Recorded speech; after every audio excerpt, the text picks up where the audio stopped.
जय हिंद साथियों। मैं आर के स्वामी आप सभी का स्वामी क्लासेस फाजिलका में स्वागत करता हूं।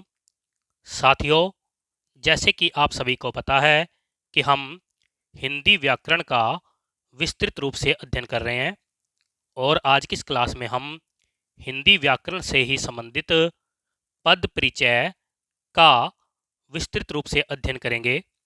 साथियों, आज की जो क्लास है उन सभी प्रतियोगी परीक्षाओं के लिए बहुत ही महत्वपूर्ण होने वाली है, जिन प्रतियोगी परीक्षाओं में हिंदी व्याकरण से संबंधित प्रश्न पूछे जाते हैं। इसलिए जो साथी हिंदी की तैयारी कर रहे हैं वह इस वीडियो को अंत तक अवश्य देखें और साथ में वीडियो को लाइक और शेयर अवश्य करें।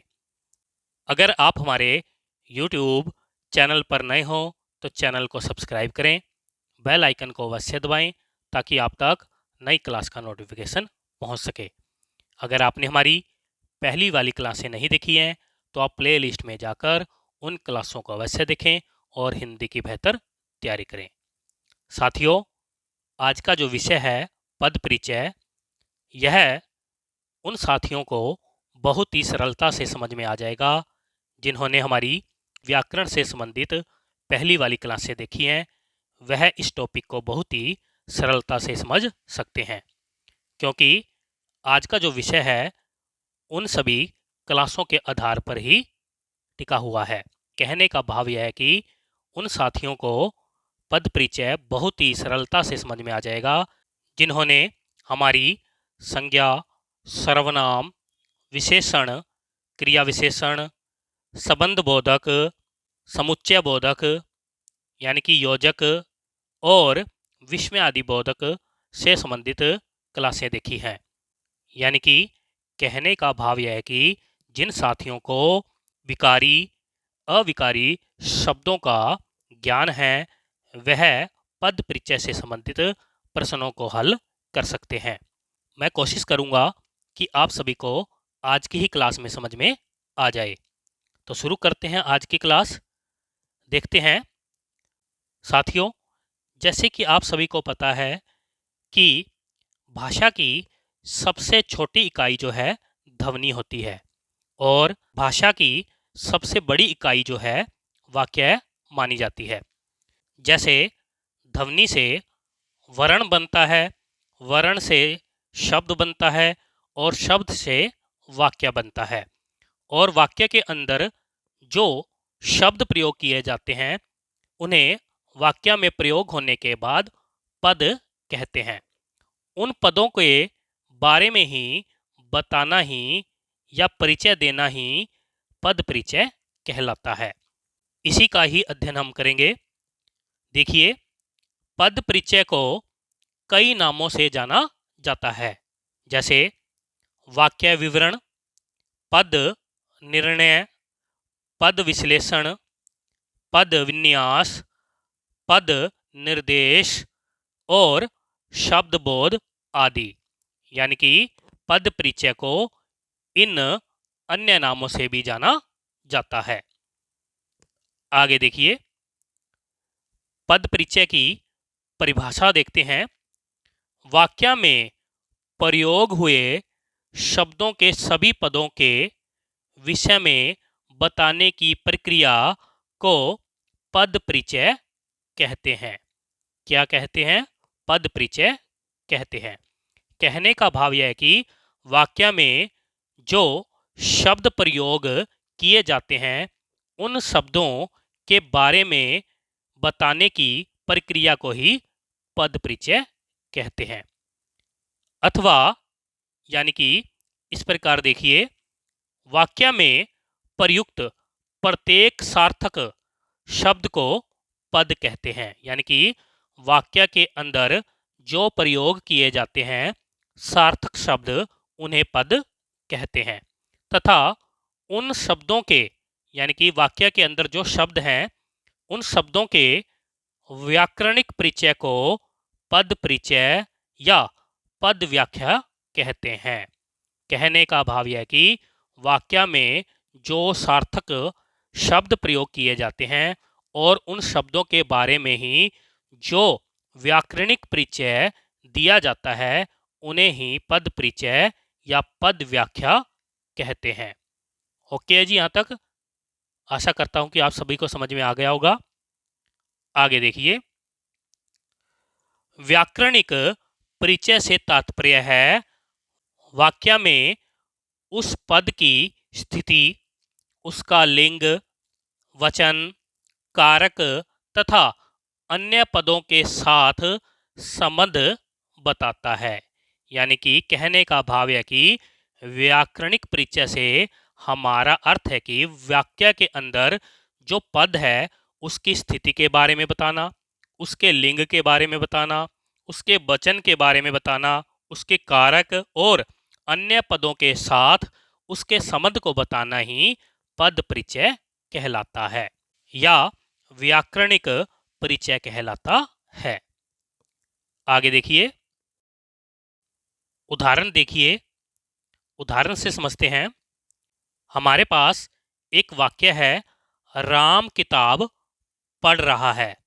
यानी कि परीक्षा में हमसे एक वाक्य देकर प्रश्न पूछा जाता है कि इन वाक्य के अंदर जो पद या शब्दों का प्रयोग हुआ है इनका पद परिचय दीजिए। परीक्षा में दो प्रकार से प्रश्न पूछे जाते हैं। एक तो इस प्रकार से प्रश्न पूछा जाता है कि रेखांकित शब्द का पद परिचय दे, या फिर हमसे पूछा जाता है कि जो वाक्य के अंदर संज्ञा या सर्वनाम या क्रिया विशेषण या विशेषण शब्द का पद परिचय दीजिए। इस वाक्य के अनुसार देखें तो हम इसमें रेखांकित शब्द का पद परिचय देना है, और रेखांकित शब्द या पद हैं राम किताब। यह दो शब्द रेखांकित किए गए हैं, यानी कि इन दो पदों का ही हमें पद परिचय देना है, यानी कि व्याकरणिक परिचय देना है। अगर हम राम शब्द को ले, जैसे हमने ले लिया राम, अब राम शब्द जो है इसका ही व्याकरणिक परिचय देना है। अगर हम देखें तो राम जो है एक संज्ञा शब्द है और संज्ञा के अंदर ही यह व्यक्तिवाचक संज्ञा है। उसी प्रकार से राम जो है एक पुल्लिंग है, राम जो है एक वचन में है।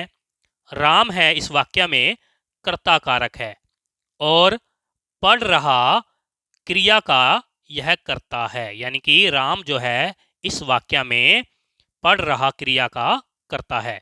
उसी प्रकार से वाक्य के अंग के रूप में देखें तो यह उद्देश्य है, यानी कि वाक्य के अंग में यह एक उद्देश्य है, यानी कि राम जो है इस वाक्य में उद्देश्य के रूप में प्रयोग हुआ है। इसे ही पद परिचय कहते हैं। दूसरा पद देखिए, दूसरा पद है हमारे पास किताब। अब किताब पद का ही हमें व्याकरणिक पद परिचय देना है। किताब जो है जातिवाचक संज्ञा है। उसी प्रकार से किताब जो है स्त्रीलिंग है, किताब एक वचन में है। किताब जो है कर्म कारक है, यानी कि वाक्य में यह कर्म कारक है। पढ़ रहा क्रिया का यह क्या है?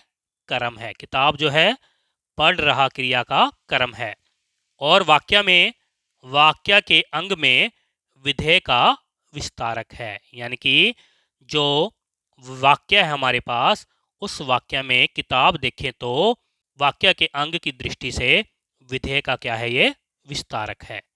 यानी कि इस प्रकार से ही हमें पदों का पद परिचय देना होता है। ओके जी, यहां तक। आगे देखिए, इसे और भी अच्छी प्रकार से समझते हैं। जैसे हमारे पास है, अगर हमें संज्ञा पद का परिचय देना हो तो हमें किन किन बातों का ध्यान रखना होता है, इसमें देखेंगे हम। अगर आपसे परीक्षा में पूछा जाए कि संज्ञा पद का पद परिचय दीजिए तो आप किन किन बातों का ध्यान रखोगे? सबसे पहले हम संज्ञा का भेद बताएंगे, उसके बाद उसका लिंग बताना है, उसके बाद वचन बताना है, फिर कारक बताना है, वाक्य में अन्य पदों से उसका संबंध बताना है और वाक्य के अंगों में वह क्या काम कर रहा है इसके बारे में भी हमें बताना है। यानी कि अगर किसी वाक्य में आपसे संज्ञा पद का परिचय पूछा जाए तो आपने इन बातों का ध्यान रखना है। जैसे इसे उदाहरण से समझते हैं। उदाहरण में देखो, हमारे पास उदाहरण है घोड़ा दौड़ता है। अगर हम इस वाक्य को देखें तो इसमें घोड़ा शब्द जो है एक संज्ञा है और इसी का ही हमें पद परिचय देना है। घोड़ा जातिवाचक संज्ञा है, इसके साथ ही यह पुल्लिंग है और एक वचन में है। कर्ता कारक है, दौड़ना क्रिया का कर्ता है, यानी कि दौड़ना क्रिया जो है उसका यह क्या है, कर्ता है। इसी प्रकार से वाक्य के अंग में उद्देश्य है, यानी कि घोड़ा जो है इस वाक्य के अनुसार उद्देश्य है। ओके जी, इस प्रकार से पद परिचय देना है। आगे देखिए, सर्वनाम पद का परिचय, यानी कि अगर हमसे परीक्षा में सर्वनाम पद का परिचय पूछा जाए तो हमें किन किन बातों का ध्यान रखना है। सबसे पहले हमें सर्वनाम का भेद बताना है, इसके साथ इसका लिंग बताना है, फिर वचन बताना है, फिर कारक बताना है और पुरुष क्या है, वाक्य के दूसरे पदों से उसका क्या संबंध है यह भी बताना है और किस संज्ञा के लिए प्रयुक्त हुआ है यह बताना है। वाक्य के अंगों में क्या है, इसे उदाहरण से समझिए। उदाहरण देखो, हमारे पास उदाहरण है राजू अच्छा विद्यार्थी है लेकिन उसने आज कार्य नहीं किया। इस वाक्य में देखें तो जो है उसने पद जो है एक सर्वनाम है और इसी का ही हमें पद परिचय देना है। उसने जो शब्द है इसी के बारे में बताना है कि उसने जो शब्द है पुरुषवाचक सर्वनाम है और पुरुषवाचक में भी यह अन्य पुरुष है। इसके साथ ही यह एक पुल्लिंग है, एक वचन में है, कर्ता कारक के रूप में प्रयोग हुआ है, यानी कि जो राजू है यह कर्ता है और इसी के ही रूप में उसने प्रयोग हुआ है। किया क्रिया का कर्ता है, राजू संज्ञा के लिए प्रयुक्त हुआ है। राजू यानी कि राजू जो संज्ञा है उसी के लिए ही यह प्रयुक्त हुआ है। वाक्य के अंग में उद्देश्य है। अगर हम इस वाक्य के रूप में देखें तो यह एक उद्देश्य के रूप में प्रयोग हुआ है, यानी कि इन बातों का हमें सर्वनाम पद परिचय में ध्यान रखना होगा। ओके जी, आगे देखिए, विशेषण पद का परिचय, यानी कि अगर हमसे परीक्षा में विशेषण पद का परिचय पूछा जाए तो हमें किन किन बातों का ध्यान रखना है। सबसे पहले हमें विशेषण का भेद बताना है, फिर हमें किस विशेष्य का विशेषण है यह बताना है, विशेषण पद का लिंग, वचन और पुरुष विशेष्य के अनुसार क्या है यह बताना है।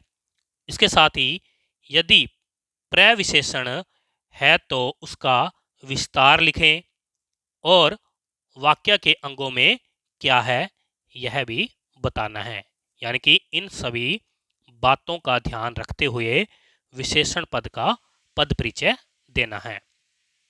उदाहरण से समझिए। उदाहरण है हमारे पास, उदाहरण देखो, अजय बहुत पतला लड़का है। इस वाक्य में जो विशेषण है वह है पतला और इस पद के ही बारे में हमें पद परिचय देना है। पतला का पद परिचय है गुणवाचक विशेषण है, लड़का विशेष्य का विशेषण है, यानी कि लड़का जो शब्द है या पद जो है यह विशेष्य है और इसी का यह पतला जो है विशेषण है। पुल्लिंग है, एक वचन में है, बहुत प्रविशेषण है, यानी कि कहने का भाव यह है कि पतला का बहुत शब्द जो है प्रविशेषण है। विधेय का विस्तारक है, यानी कि पतला शब्द जो है इस वाक्य में विधेय का क्या है, विस्तारक माना जाता है। ओके जी, आगे देखिए। क्रिया पद का परिचय। अगर हमसे क्रियापद का पद परिचय पूछा जाए तो हमें किन बातों का ध्यान रखना चाहिए। सबसे पहले हमें क्रिया का भेद बताना है, यानी कि क्रिया सकर्मक है या अकर्मक है या फिर अन्य क्रिया है। क्रिया का लिंग बताना है, वचन बताना है और पुरुष बताना है। क्रिया किस काल और वाक्य में है यह भी बताना है।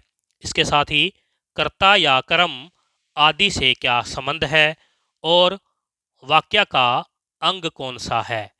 इन बातों का ध्यान रखते हुए हमें क्रियापद का पद परिचय देना है।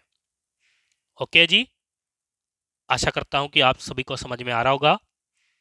एक बार सभी साथी वीडियो को लाइक और शेयर कर दें ताकि चैनल के साथ नए साथी जुड़ सकें और हिंदी की तैयारी कर सकें। इसे हम उदाहरण से समझते हैं। उदाहरण देखो, उदाहरण है हमारे पास, लड़की किताब पढ़ रही है। इस वाक्य में पढ़ रही है यह क्रिया है हमारे पास और इसी का पद परिचय बताना है। पढ़ रही क्रिया का पद परिचय है, यह सकर्मक क्रिया है।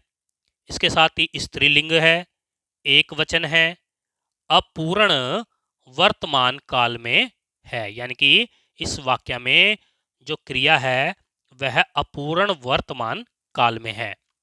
क्रिया का कर्ता जो है लड़की है, यानी कि इस वाक्य में पढ़ रही है क्रिया का कर्ता जो है लड़की है।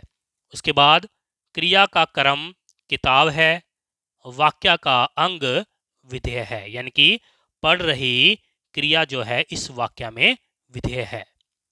ओके जी, यहाँ तक, यानी कि इस प्रकार से क्रिया का हम पद परिचय दे सकते हैं। आगे देखिए, क्रिया विशेषण का पद परिचय। क्रिया विशेषण का अगर परीक्षा में पद परिचय पूछा जाए तो हमें किन बातों का ध्यान रखना चाहिए। तो सबसे पहले क्रिया विशेषण का भेद बताना है, फिर किस क्रिया का क्रिया विशेषण है और वाक्य में अंग क्या है, इन सभी बातों का ध्यान रखना है। उदाहरण से देखिए, उदाहरण है हमारे पास, वह घोड़ा तेज दौड़ता है।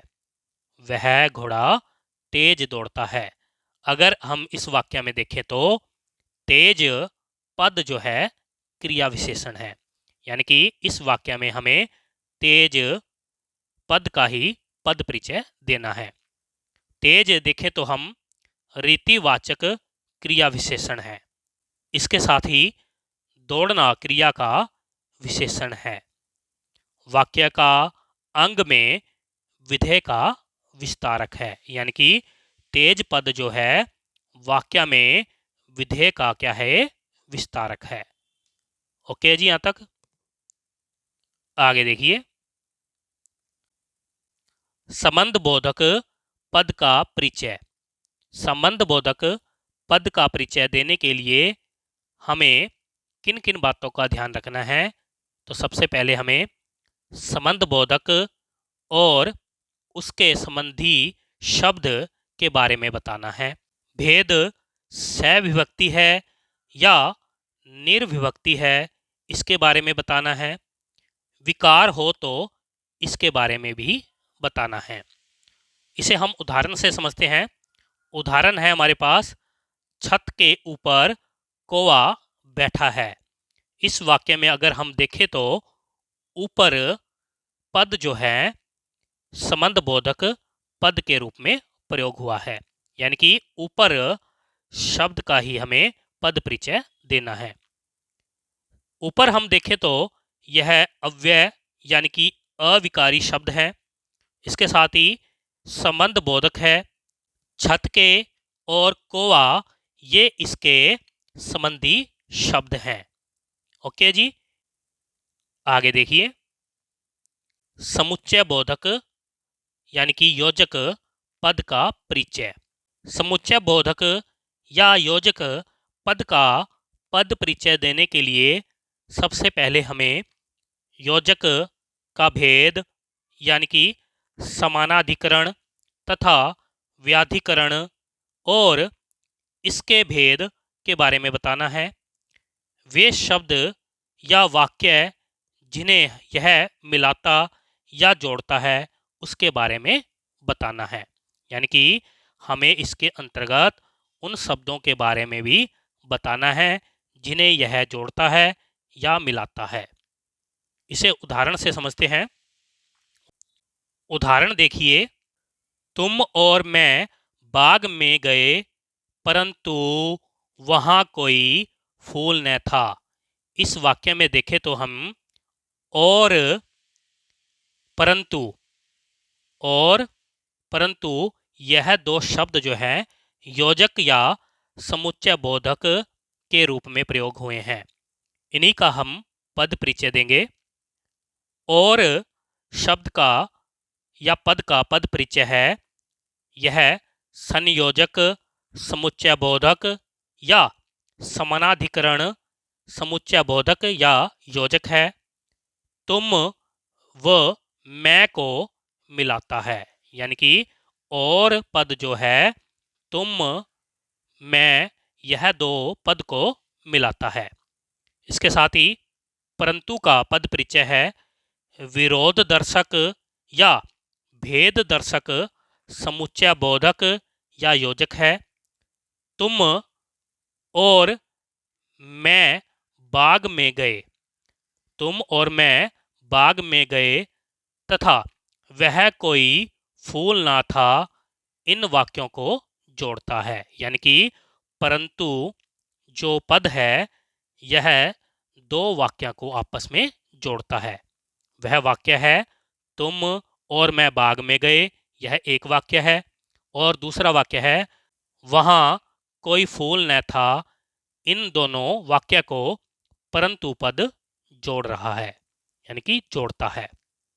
ओके जी, आगे देखिए। विस्मय आदि बोधक पद का परिचय। अगर हमसे परीक्षा में विस्मय आदि बोधक पद का परिचय पूछा जाए तो हमें किन बातों का ध्यान रखना है? जिस मनोभाव की अभिव्यक्ति करता है उसके आधार पर इसका भेद या प्रकार बताओ। यानी कि जिस प्रकार का हमारे पास वाक्य होता है, जिस मनोभाव की अभिव्यक्ति वाक्य करता है, उसी के आधार पर हमें इसका भेद बताना है।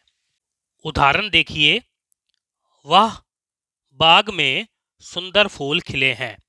इस वाक्य के अनुसार देखें तो हम वह जो शब्द है विस्मय आदि बोधक के रूप में प्रयोग हुआ है और इसी का ही हमें पद परिचय देना है। वह जो शब्द है यह अव्यय या अविकारी पद है और विस्मय आदि बोधक पद है। विस्मय आदि बोधक में भी यह हर्ष बोधक कहलाता है। ओके जी, यहाँ तक सभी को आशा करता हूँ कि आप सभी को समझ में आ गया होगा। प्यारे साथियों, ये थे पद परिचय संबंधी महत्वपूर्ण तथ्य। इसी प्रकार से निरंतर अध्ययन करने के लिए चैनल को सब्सक्राइब करें, बेल आइकन को अवश्य दबाएं ताकि आप तक नई क्लास का नोटिफिकेशन पहुंच सके। अगर आपने हमारी पहली वाली क्लासें नहीं देखी हैं तो आप प्ले लिस्ट में जाकर उन क्लासों को अवश्य देखें और हिंदी की बेहतर तैयारी करें। तो मिलते हैं अगली क्लास में, तब तक के लिए जय हिंद।